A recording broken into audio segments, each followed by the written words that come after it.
For 15 years, Daniela was the secret Gabriel kept in a gold-plated box. But tonight, she wasn't staying in the shadows.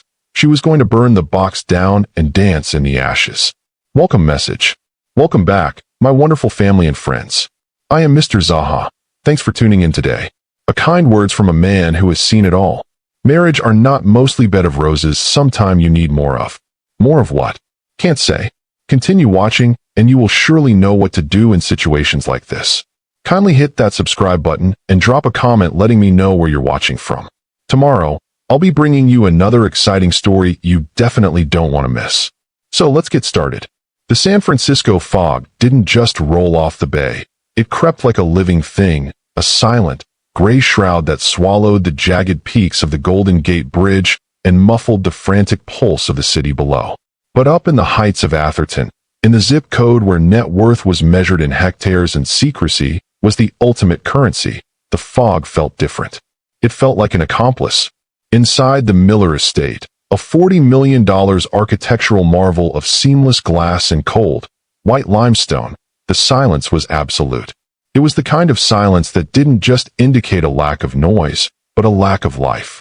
The air was perfectly filtered, the temperature a constant, sterile 68 degrees, and the lighting was programmed to mimic the circadian rhythm of a world the residents rarely touched. Daniela stood in the doorway of the master suite's dressing room, a space larger than the first-floor apartment she and Gabriel had shared when they were 22.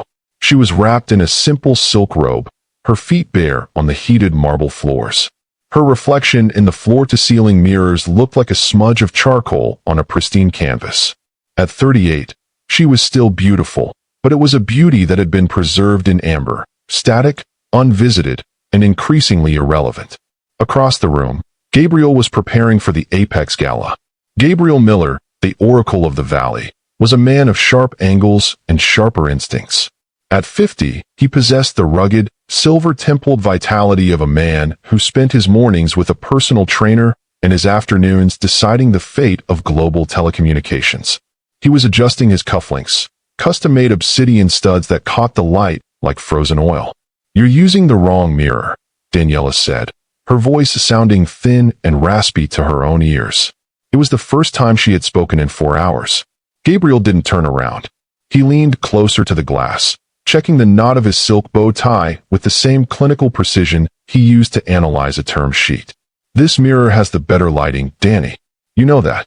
The vanity in your wing is too soft. It hides the flaws. Maybe I like the soft light," she whispered. "Maybe I like the version of me that doesn't show the last 15 years. Gabriel finally looked at her through the reflection. His eyes were a piercing, icy blue, eyes that had stared down hostile boards and aggressive regulators. But when they landed on his wife, they seemed to lose focus, as if he were looking at a piece of furniture he'd grown so used to that it had become part of the architecture. "You look tired," he said, his tone transactional. "You should have Elena make you that herbal tea you like. And don't wait up. The Apex crowd, they're a different breed this year. Lots of European capital. The networking will go late into the night." "The Apex Gala," Daniela repeated, the words tasting like ash. "The 15th one. And for the 15th time, I'm the only person in the San Francisco social registry who isn't invited to the party of the year." Gabriel sighed, a short, sharp sound of exhaled annoyance. He turned around, pulling on his tuxedo jacket. The fit was perfect, the fabric a midnight navy that looked black until the light hit it. He looked like the hero of a movie that Daniela wasn't allowed to watch. "We've been over this, Daniela," he said, walking toward her. He stopped just outside her personal space, the scent of his expensive, sandalwood-based cologne acting as a physical barrier. "The Bachelor King isn't just a nickname the press gave me. It's a strategic position. In this industry, they want to invest in a man who is married to his work. A man whose focus is singular, untethered, and absolute. Having a Mrs. Miller on my arm at these events complicates the narrative. It makes me look settled. It makes me look safe. And Silicon Valley doesn't invest in safe." "I'm a complication?" she asked, her voice rising. 15 years of marriage, Gabriel. I moved with you from that dump in Oakland. I worked 2 jobs so you could code for 18 hours a day. I was the one who proofread your first patent applications. And now, I'm a complication to your brand?" Gabriel reached out, and brushed a stray hair from her forehead. It wasn't a gesture of affection. It was a gesture of correction. You're a partner, Danny. A silent partner. And silent partners stay in the background. You have the estate. You have the accounts. You have a life of absolute luxury that most people would kill for. Why isn't that enough? Because I want to be seen, she cried, her voice echoing off the hard surfaces of the room. I want to stand next to the man I built this with. I want to walk into a room and have people know that I'm the reason you're standing there. Instead, I'm the secret you keep in the attic so you can play at being a bachelor king with women who don't know your middle name.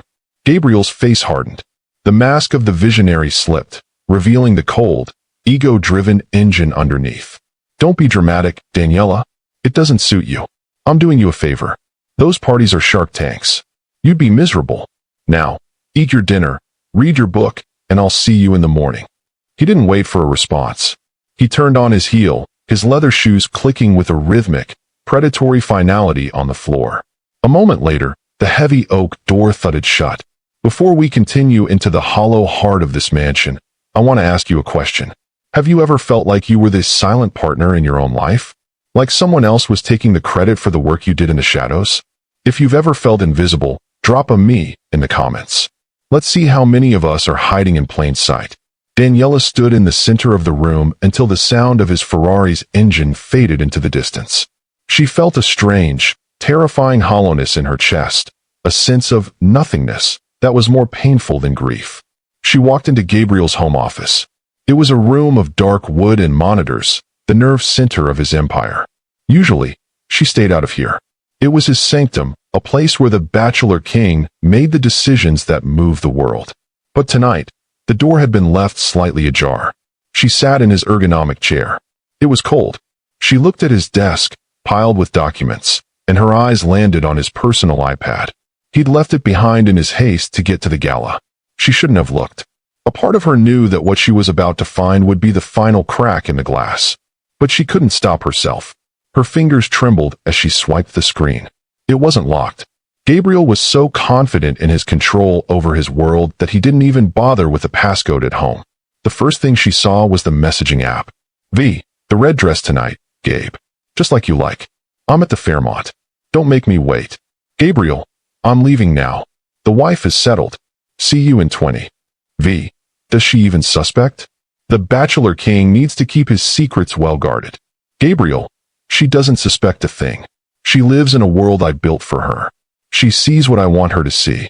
Daniela felt the air leave her lungs. The words blurred on the screen. It wasn't just the cheating. She had suspected the infidelities for years, the late nights and the business trips that didn't add up. It was the contempt. The wife is settled. Like she was a pet. Like she was a piece of software he'd put into sleep mode. She scrolled back. The history was a litany of betrayal. There was V and S and M.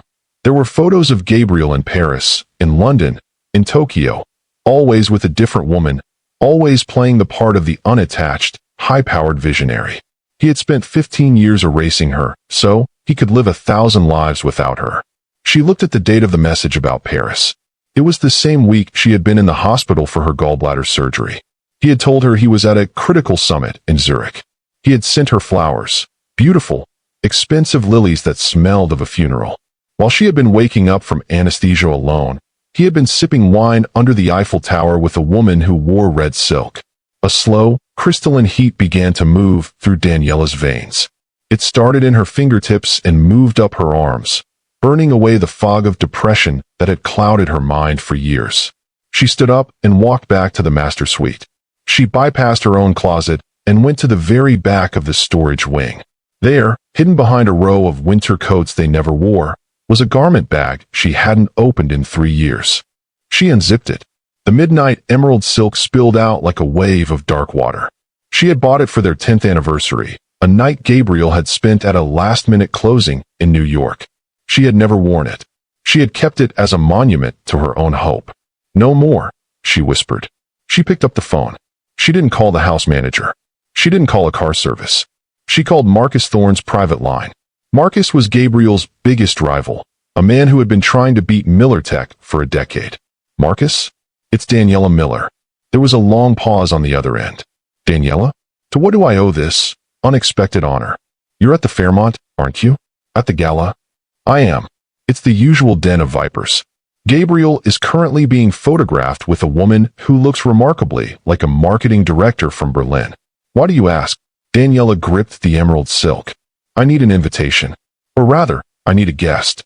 Gabriel told the world he's a bachelor, Marcus. I think it's time the Oracle had a prophecy he didn't see coming. How would you like to walk into that ballroom with the most famous secret in Silicon Valley on your arm? Marcus let out a low, appreciative whistle. Daniela, you're playing with fire. If you do this, there is no going back to the quiet life in Atherton.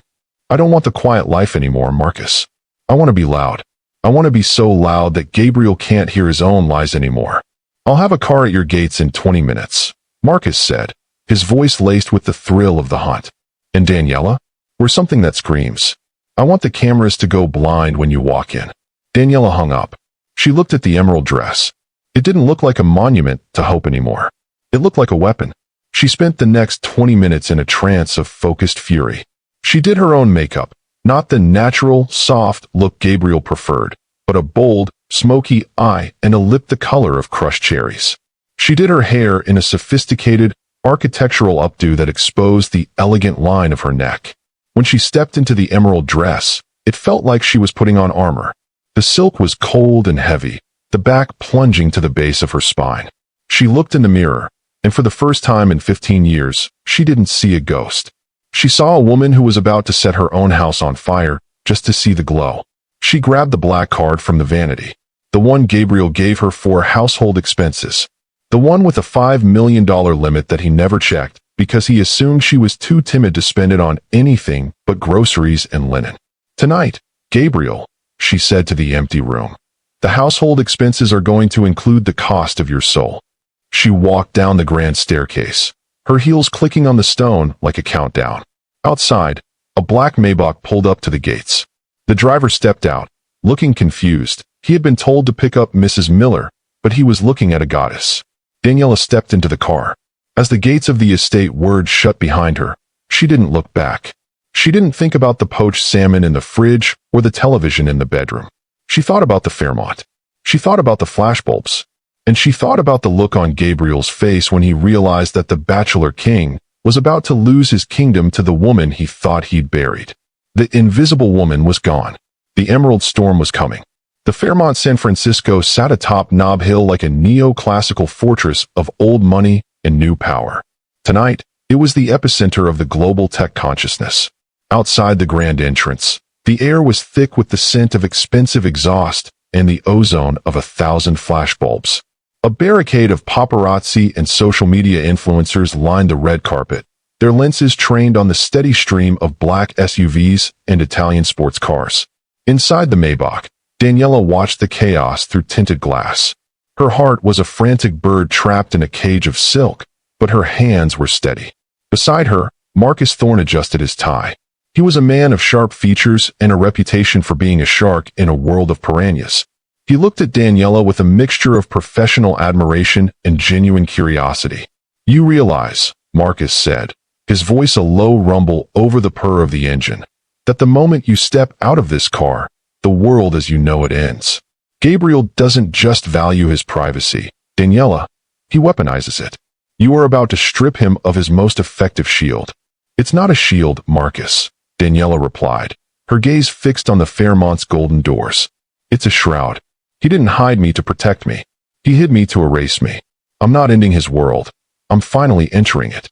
The car pulled to the curb, displacing a venture capitalist's customized Tesla. The valet opened the door, and the world seemed to pause for a heartbeat. Daniela stepped out. The first thing the photographers saw was the emerald silk, a color so deep it looked like the heart of a forest. Then they saw the skin, the pale, flawless expanse of her back, the elegant curve of her neck. Finally, they saw her face. It was a face they didn't recognize, yet it commanded the kind of attention usually reserved for A-list royalty.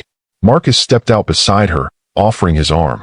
The whispers started immediately, a low hiss that traveled up the red carpet. Who is she? Why is she with Thorne? Is she a new founder? A European heiress? Daniela didn't hurry. She walked with a slow, deliberate grace, each step a reclamation of the space she had been denied for 15 years. Every time a camera flashed, she didn't flinch. She leaned into the light. She was no longer the ghost of Atherton. She was the Emerald Storm. "Head up, Daniela," Marcus whispered. "The Bachelor King is just inside the pavilion room. He's currently holding court with the Saudi delegation and a woman who's been introduced as his chief of staff from the London office. She's wearing red." "Red," Daniela murmured, a cold smile touching her lips. How predictable. They passed through the grand foyer, where the scent of thousands of lilies, the same flowers Gabriel sent when he was lying, cloyed at the air. The ballroom was a cavern of gold leaf, crystal chandeliers, and the high-pitched hum of people who believed they were the architects of the future. In the center of the room, Gabriel Miller stood beneath a massive chandelier. He was the sun of this particular solar system. He was laughing, a glass of vintage cristal in his hand, his posture radiating the easy arrogance of a man who owned the room. Beside him stood the woman in the red dress, V. She was young, her beauty sharp and aggressive, her hand resting with practiced casualness on Gabriel's forearm. To the room, they were the ultimate power duo. To Daniela, they were a caricature of betrayal. "Wait here," Daniela told Marcus. She began to walk. The crowd parted, not because they knew who she was, but because of the sheer force of her presence. The chatter in her wake died down, replaced by the sound of ice clinking in glasses as people turned to watch her. Gabriel didn't see her at first. He was busy explaining the singular vision required for the next leap in AI. "You see," he was saying, his voice a smooth, confident baritone. "To truly innovate, one must be untethered. Attachments are the friction that slows down the machine. Then you must be the most efficient machine in the world, Gabriel." The voice wasn't loud, but it cut through his sentence like a diamond through glass. Gabriel froze. The glass in his hand tilted slightly. He knew that voice. He knew the cadence, the timbre, the subtle vibration of it. But it was a voice that belonged in the kitchen in Atherton. It was a voice that belonged in the quiet of a bedroom. It did not belong here. He turned slowly. The color drained from his face with such clinical speed that for a moment, he looked like a statue. He looked at the emerald dress. He looked at the smoky eyes. He looked at the woman he had left 3 hours ago in a silk robe.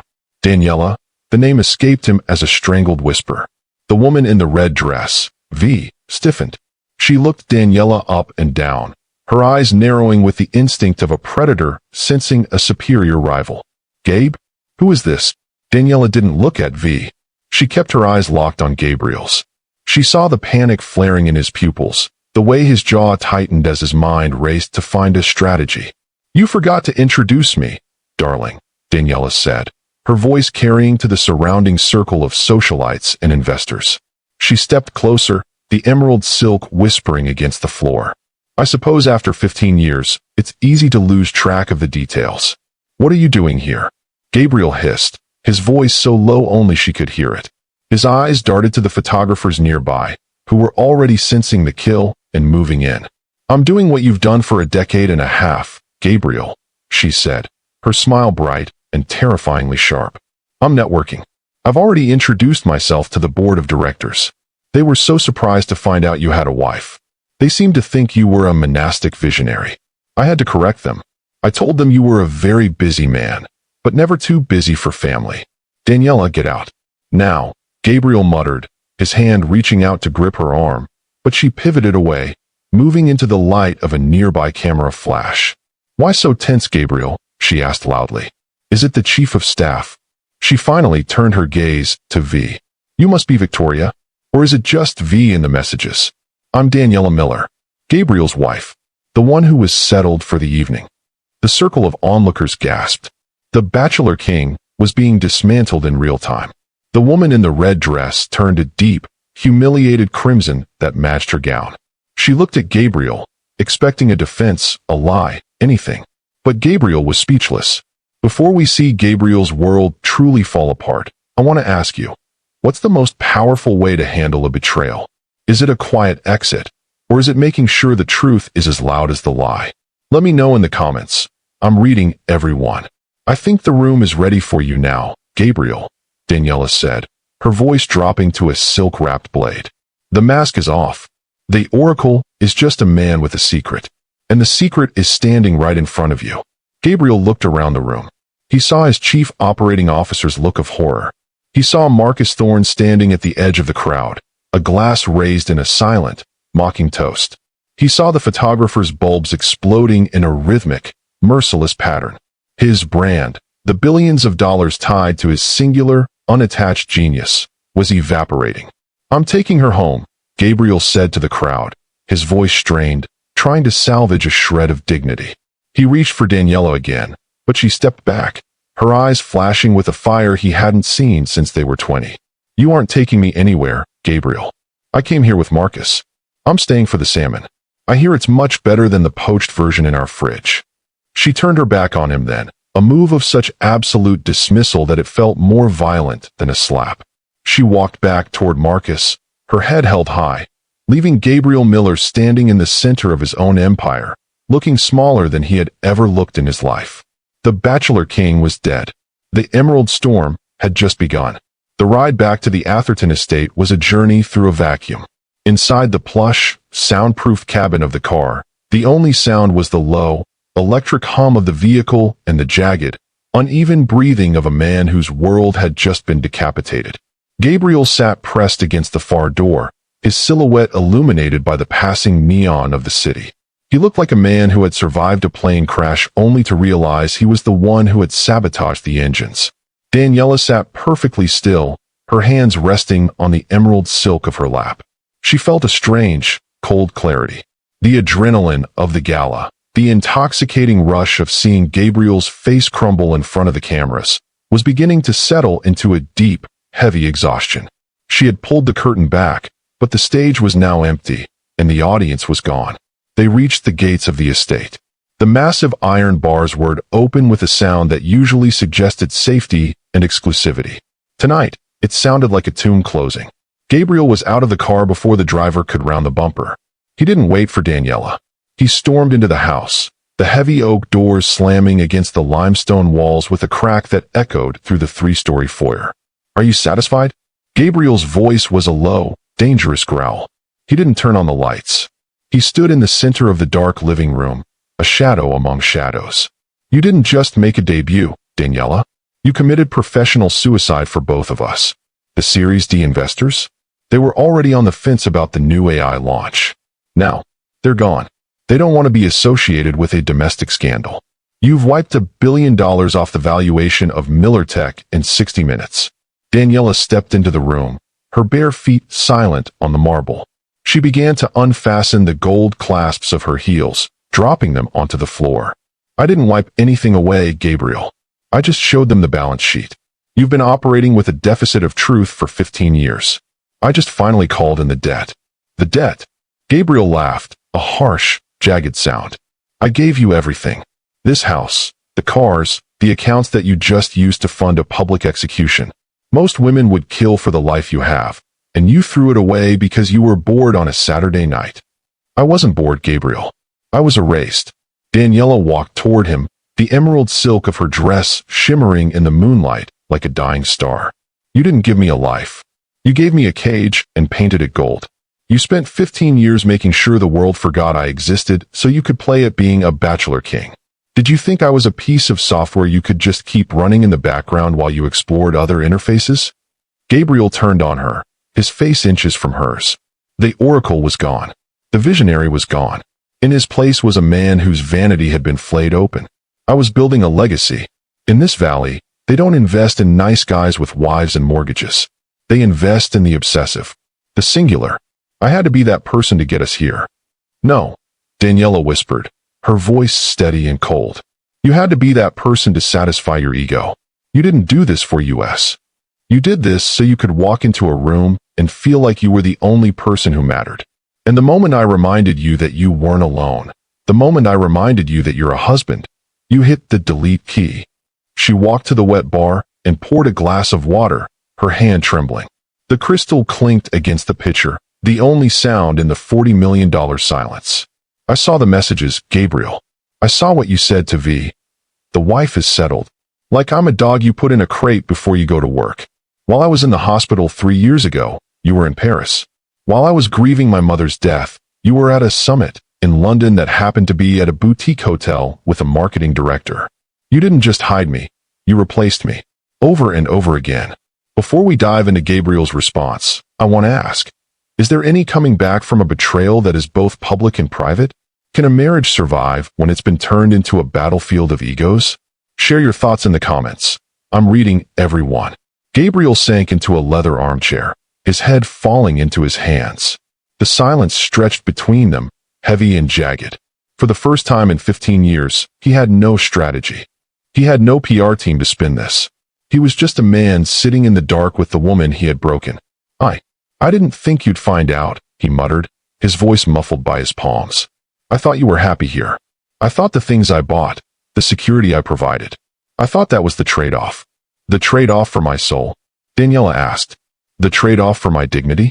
You bought me things to keep me quiet, Gabriel. You didn't buy them to make me happy. You bought them to make me go away. She sat down across from him, the emerald silk pooling around her feet. I'm moving out tomorrow, Gabriel. I've already contacted a realtor. I'm renting a place in Sausalito. A small place. With windows that actually open and a kitchen where I don't feel like a ghost. Gabriel looked up, his eyes bloodshot and wide with a sudden, sharp panic. You're leaving? After all this, you're just going to walk away when the press is at the gates? They'll tear me apart, Daniela. If you leave now, the narrative is that I'm a monster. The stock will hit zero by Friday. Then you'd better start learning how to be a human again, she said. Because I'm not staying to save your stock price. I stayed for 15 years to save our marriage, and look what it got me. A dress I bought for an anniversary you forgot, and a husband who doesn't know my favorite color. It's blue, he whispered. Your favorite color is blue. It's green, Gabriel, she said, her voice breaking for the first time. It's been green since the day we met. You just thought it was blue because that's what color the curtains were in the first office I helped you decorate. She stood up, her movements slow and deliberate. She didn't look at him again. She walked toward the stairs, the emerald train of her dress whispering against the stone. The fallout isn't the gala, Gabriel. The fallout is the realization that you've been living in a house full of mirrors, but you haven't really looked at yourself in a decade. I'm going to go sleep in the guest wing. In the morning, I'm gone. Daniela, wait. No, she said, her hand on the banister. No more waits. I've waited 15 years for you to take me to a party. I finally took myself. And I realized now, I didn't need the party. I just needed to remember that I'm not a secret.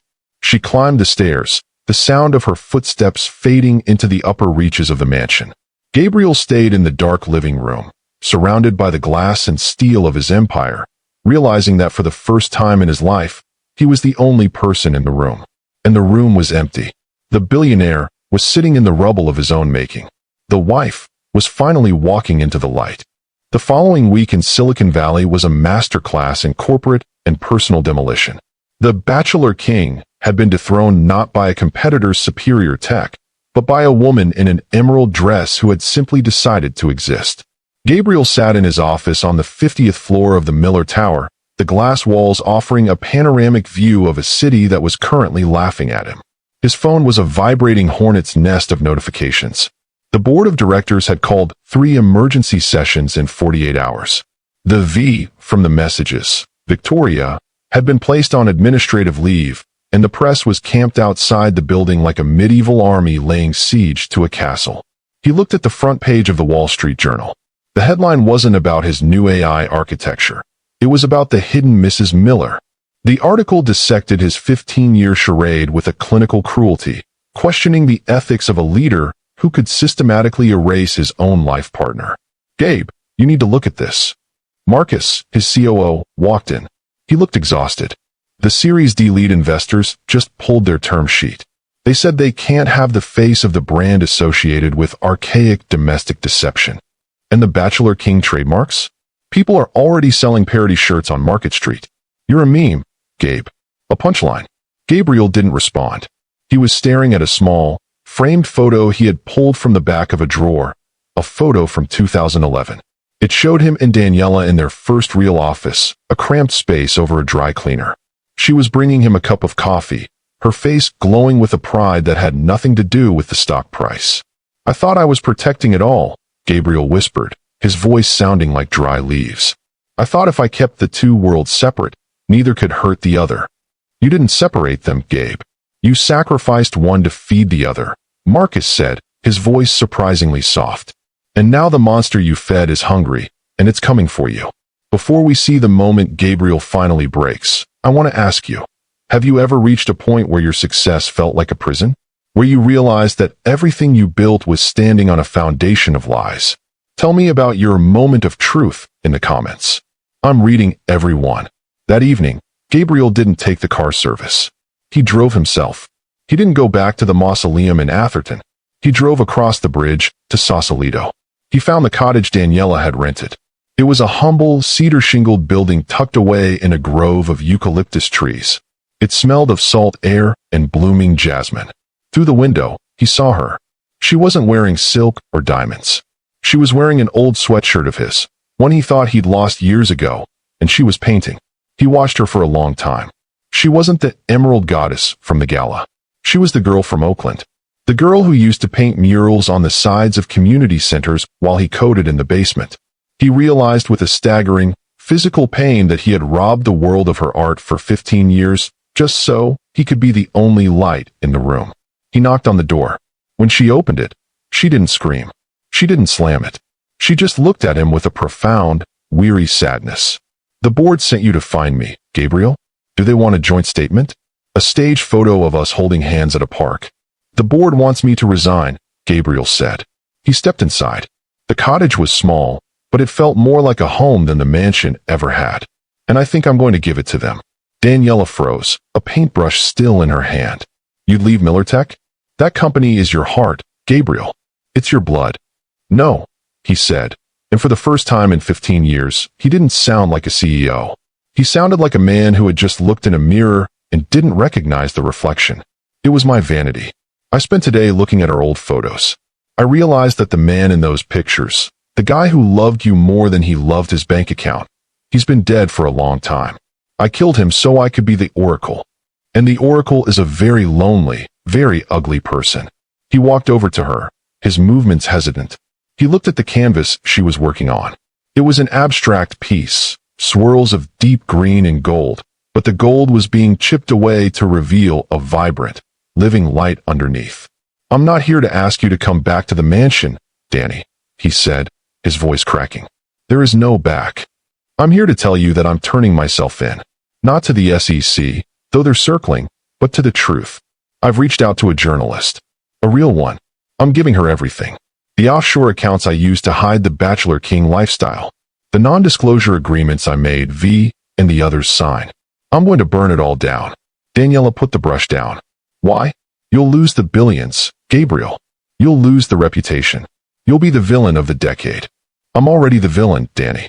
I've been the villain of our story for 15 years. I'd rather be a broke, honest man than a billionaire who has to hide his wife like a dirty secret. He knelt on the floor, not as a theatrical gesture, but because his legs simply couldn't hold the weight of his guilt anymore. I don't expect you to forgive me. I don't even know if I can forgive myself. But I wanted you to know that the secret is over. I'm stepping out of the shadows, even if I have to stand in the fire to do it. The silence in the cottage was heavy, filled with the scent of turpentine and the distant sound of the Pacific.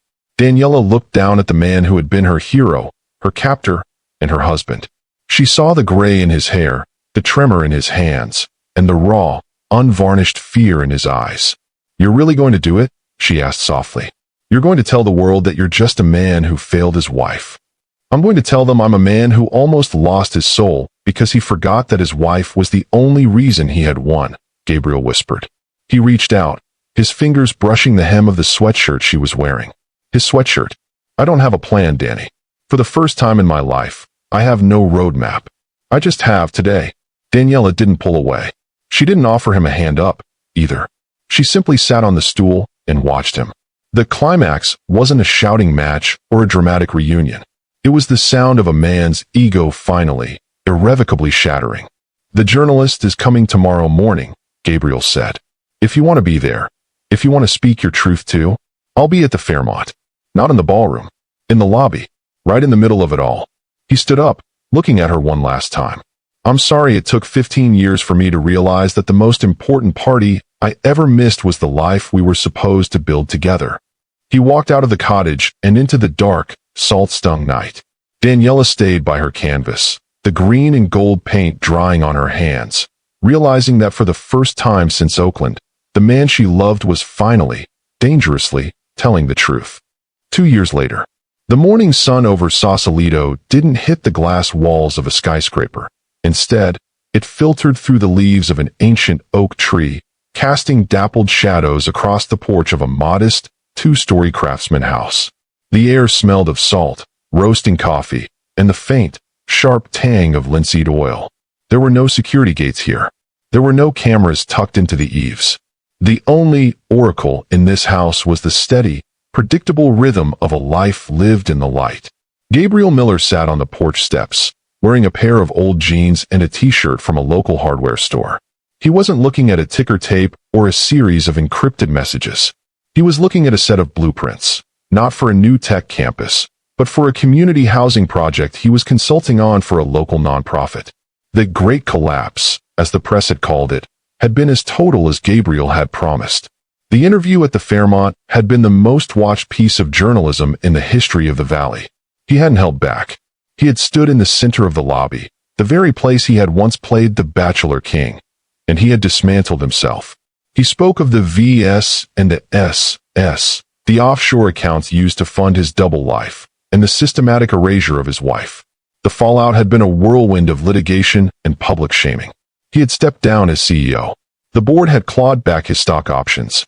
The billions had dwindled to millions, and then, after the settlements and the trusts he had set up for the people he'd wronged, to a fraction of what he once held. But as the money vanished, the weight on his chest had vanished with it. Before we witness the final scene of this 15-year journey, I want to say thank you for walking this path with Daniela and Gabriel. Their story is a reminder that the most expensive things we own are the ones we can't buy back once they're gone. What is one thing you'll take away from their story? Drop a comment below. I'm reading every one of them to see how this ended for you.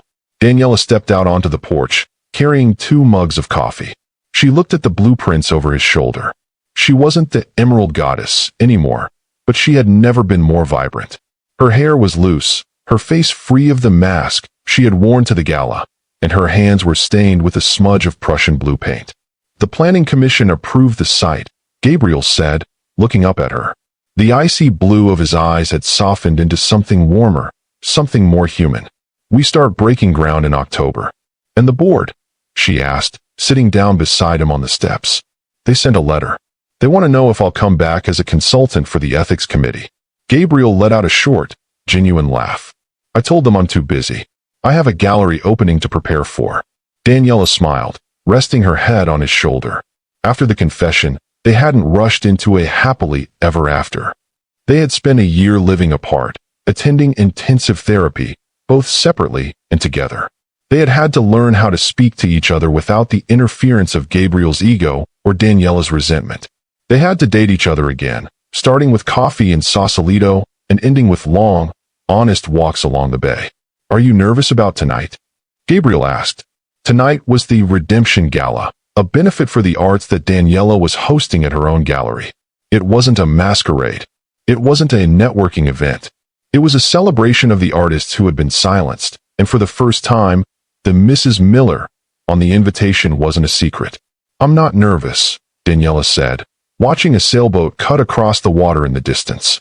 Because this time, I know exactly who is standing next to me.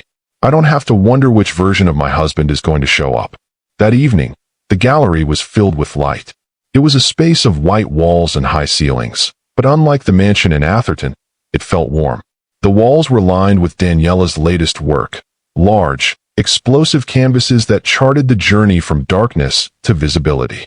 In the center of the room, Gabriel stood. He wasn't holding court. He wasn't the son of the room. He was holding a tray of appetizers, moving through the crowd, talking to people about the art. He wasn't Gabriel Miller, the billionaire. He was Gabriel, the artist's husband. When the time came for the speeches, Daniela didn't wait for Gabriel to introduce her. She stepped up to the podium herself. The room went quiet, but it was a respectful, expectant silence. For 15 years, Daniela began, her voice clear and resonant. I lived in a world where I didn't exist to the public. I was a secret kept in a gold-plated box. But the thing about boxes is that eventually, the wood starts to rot, and the light finds its way in. She looked at Gabriel, who was standing at the back of the room, leaning against the doorframe. He wasn't hiding.